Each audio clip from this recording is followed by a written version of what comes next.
Bienvenidos amigos, muchísimas gracias. Un día más, las 10 en punto de la mañana, aquí en Willax Televisión, con nuestro programa. El día de hoy vamos a arrancar con un tema que estoy seguro va a ser de mucho interés para todos ustedes. ¿Cómo va cambiando la sexualidad, especialmente después de tener al primer bebé? Es la ilusión de toda pareja poder tener su descendencia, pero es evidente que mientras se gesta el embarazo, las cosas van cambiando desde el punto de vista físico, van cambiando desde el punto de vista emocional, comienzas a preocuparte un poco por qué va a ser de tu vida ahora que tienes que encargarte para siempre de una personita que viene al mundo. Pero luego, ¿cómo regresamos a nuestra vida íntima después de tener el embarazo? Entonces, el tema de hoy con el que vamos a empezar es la sexualidad en el postparto. Súper importante, un tema que estoy seguro afecta a muchísimas parejas. Y para hablar de este tema tan importante, el día de hoy contamos con la valiosísima presencia de nuestra buena amiga, la doctora Miriam Contreras. Bienvenida, Miriam, muchísimas gracias por acompañarnos el día de hoy. Gracias, un encanto estar nuevamente aquí. Doctora Contreras, de hecho, nuestra vida cambia desde el momento en que te dicen que vas a ser papá. Cambia todo, cambia hasta tu manera de pensar, cambia de tus preocupaciones, se duplican o se cuadruplican probablemente, y también cambia el cuerpo de la mujer, también el del hombre seguramente, pero y eso va generando algunos cambios de conducta, por miedo, por desconocimiento muchas veces, y hasta que pasan esa ilusión del embarazo. Uno dice, termina el embarazo, el niñito nace y después voy a regresar a mi vida normal o mi vida habitual. Y eso no es así tampoco. No es así. Coméntenos un poquito al respecto, por favor. Este tema es muy importante porque como muchas veces hablar de sexualidad es un tabú todavía en la consulta, callan. De 10 mujeres que me consultan en el posparto, 8 no hablan del tema. 2 quizás, pero no así de forma muy general, no con detalles. Yo no soy sexóloga, soy ginecóloga, pero soy médico de cabecera de mi paciente, mujer en este caso. Entonces, para mí es importante que la paciente en el posparto hable de este tema para poder yo brindarle apoyo de diferentes formas, desde una consulta con el psicólogo hasta un tratamiento específico para que ella lleve bien esta sexualidad en el posparto. Entonces, nosotros cuando vamos al primer control, que es el control de la semana o de los 10 días posparto, ¿qué es lo que hacemos los ginecólogos en esta cita? Vemos cómo está la cicatriz de La herida de una cesárea o de una episiotomía, claro, ¿no es cierto? Y si no hubiera, ¿cómo quedó el canal vaginal? Esa es la consulta de rutina. Hay un montón de cosas. Hay un sangradito que siempre se produce después. Hay lo que llaman los loquios. Loquios o sangraditos. Hasta el mes, ¿no es cierto? Hasta el mes. Eso es lo que vemos en la consulta de forma rutinaria. Quizás en la mujer que no tuvo ni un cortecito, no tuvo parto por cesárea y se conservó el periné en la medida posible, en ella quizás yo me atrevería a hablar más pronto que con la que tuvo las lesiones, de este paso de la sexualidad en el posparto.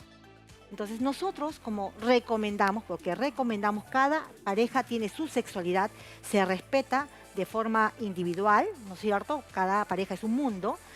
Nosotros recomendamos que posterguen el inicio de la vida sexual después de todo ese tiempo de haber dejado de hacerlo, entre 4 semanas a 6 semanas.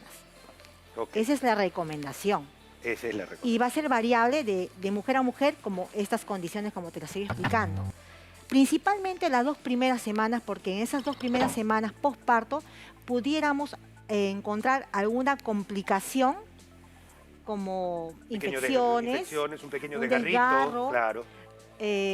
Los sangrados postparto. Y justamente por eso son las citas. Claro, para poder determinar a tiempo, y en eso yo preferiría mejor que esas 2 semanas sean de total reposo para poder observar esos signos de alarma. En esa consulta se les dice cuáles son los signos de alarma. Pero al mes, cuando las veo, ya pasó estar agobiada, porque cuando son primerizas principalmente, se preocupan mucho en el bebé, en la lactancia, que es algo que las estresa, las agita, no tienen calidad de sueño, porque quieren ser todistas, quieren Así hacer es. todo.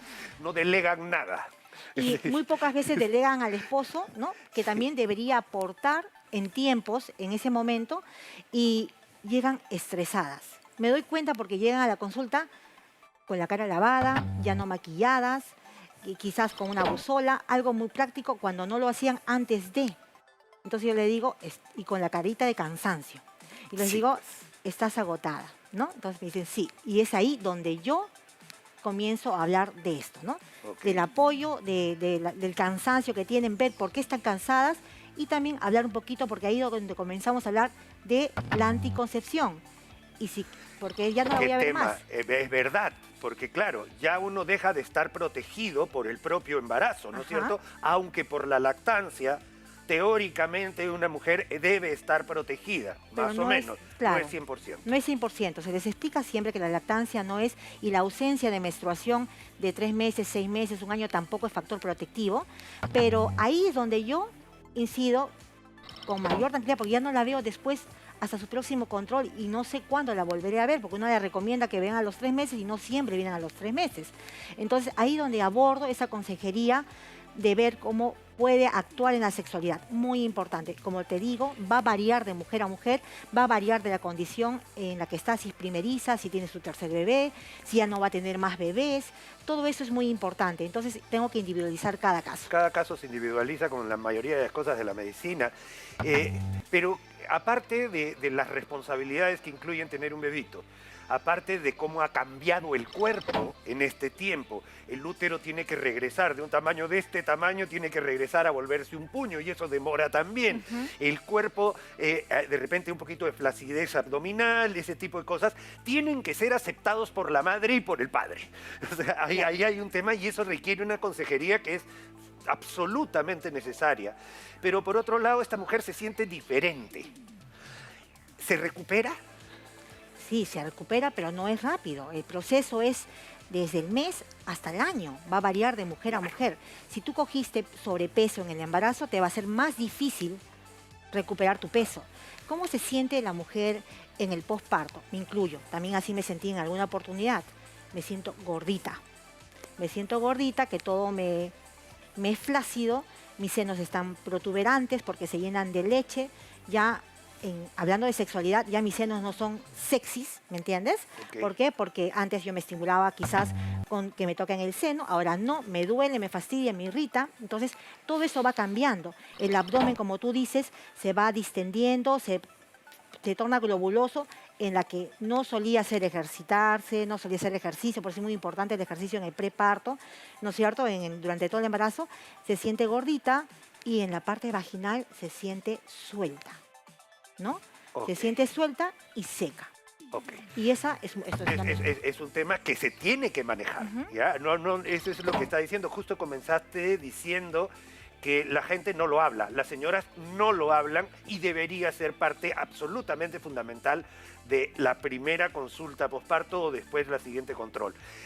¿Qué alternativas se tienen? De hecho, yo conozco muchas mujeres que han requerido un manejo psicológico, psiquiátrico a veces, para manejar algunos problemas que vienen con esta responsabilidad que es tener un niñito y no tener la experiencia para manejarlo adecuadamente. Pero me imagino que hay desde psicoterapia hasta lo último de la ciencia que nos vas a explicar. Claro, pero acá lo importante es informar a tu paciente qué es los cambios que se van a suscitar en el posparto. Para que no las agarre de sorpresa. Si ellas están informadas, lo van a tomar desde otro punto de vista. Okay. Es diferente, sobre todo las primerizas, de que los cambios que se van a dar en el cuerpo, como te mencionas anteriormente, pueden en ella estresarlas, ponerlas a sentir emocionalmente mal, o sea, no se sienten atractivas, se ven en el espejo cada vez y ven que no ha habido un cambio rápido, ¿no? Porque el agotamiento y los cambios físicos en el cuerpo todavía están hasta el tercer mes. Entonces en ellas les recomiendo, primero, tengan tranquilidad, que esto es transitorio. Eso. Entonces es muy importante, esto no es una enfermedad, ¿me entiendes? Es transitorio, que se va a recuperar va a depender de cada una, de cuánto se recupere más pronto o que demore. Si esto, ya pasados los 6 meses, continúa siendo un disconfort, continúa siendo problema en tu ámbito sexual, es ahí donde podemos tener alternativas, como tú dices, desde el apoyo con el psicólogo o simplemente ser escuchadas con tu especialista, porque si tu especialista te escucha como una consejería de preconcepción, como una consejería de anticoncepción, una consejería postparto, ella te va a decir esto está bien, ese es un proceso, te va a dar tranquilidad porque te lo está diciendo tu médico, Sí, pues. ¿no?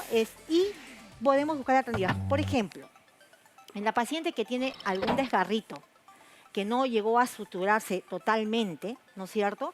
Y todavía va a ser mamá de aquí a próximos años, ese desgarrito quizás en su anatomía le va a causar una especie de incomodidad, de disconfort, y se puede resolver con un tratamiento de que no es quirúrgico, sino ambulatorio, como es colocar ácido hialurónico a ese nivel. Colocamos ácido hialurónico, es un producto en el cual es inocuo, puede ser utilizado con total tranquilidad y de forma ambulatoria. Lo produce nuestro propio cuerpo. Así es, pero con el objetivo de voluminizar o dar relleno en esa área que quizás tuvo una muesca Un o sufrimiento. Así es. Ok. ¿Por qué? Porque aparte de voluminizar, va a hidratar. El tratamiento que usamos en ginecología estética tiene como ácido hialurónico 2 funciones. Hidratar, porque tiene una parte superficial, y voluminizar en la parte profunda. Entonces va a armonizar tu genital y te vas a sentir más segura. Ese es uno. Y otro que también podríamos brindar alternativa, ya sistémica, porque sabemos que en la etapa del posparto es una... Hay un bajón Así es. brusco de hormonas. Yo le digo a las chicas, están en una pseudomenopausia. Le digo al esposo, así la vas a tener cuando esté en la menopausia. Sí, incluso con caída de cabello. Caída de cabello, la piel se seca, estás agotada porque todavía Sí, es agotamiento porque quieres dar de lactar, quieres lavar la ropita, quieres atender al esposo, el trabajo, etcétera. Entonces estás agotada y llegas en la noche y estás muerta, ¿no es cierto? Ese sentimiento de estar sin fuerza, sin energía, esos cambios de humor quizás, de la habilidad emocional y de enojo, es como si tuviéramos los síntomas perimenopáusicos. Así es. Y entonces tenemos un tratamiento hormonal que puede brindarle apoyo sin ninguna contraindicación en la lactancia, que es la testosterona bioidéntica. Es un producto que uso un pellet. Es un pellet, un concentrado de la hormona. Pellet es como decir óvulo, pastilla, Es una forma de administración. Es una forma de administración que se coloca a nivel subcutáneo en la grasa, donde se difunde, y va a mejorar, primero, tu energía.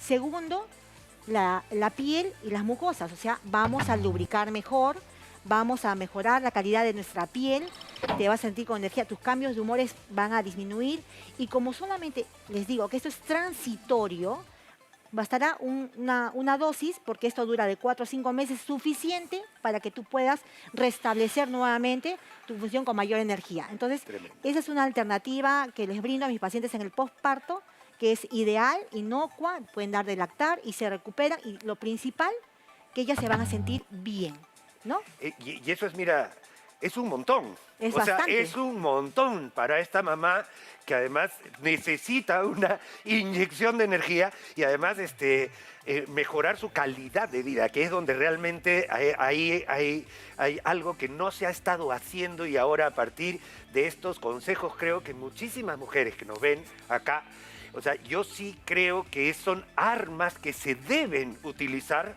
para mejorar la relación de pareja también, porque hay un alejamiento de la pareja producto de esta situación normal, pero distinta. Debe haber comunicación en la pareja, decirle a tu pareja qué es lo que te gusta, qué es lo que no te gusta, cuándo te sientes preparada para poder retomar tu vida sexual con tranquilidad, de paso a paso, como si cuando recién nos estamos conociendo con el novio, ¿no es cierto? Con el esposo. Agarrar esa magia. Esa magia, porque el sexo no es, en la intimidad, no todo es sexo, perdón. Así es. Entonces hay el afecto, El el cariño, el conversar en ese espacio, Sí. en ese espacio de tiempo que estás libre de no estar con el bebé, Simplemente el estar abrazados es muy importante y eso va a suplir mucho y la paciente se va a sentir segura de ella y el esposo también. De acuerdo, estamos totalmente de acuerdo, ya lo sabe, señora. Hay métodos, hay armas, solamente que hay que identificarlos y usted tiene que ponerse en manos de su médico de cabecera, en este caso un ginecólogo, para que le dé la orientación que necesita. Muchísimas gracias, buenísimo el bloque, muchísimas gracias, doctora Miriam Contreras.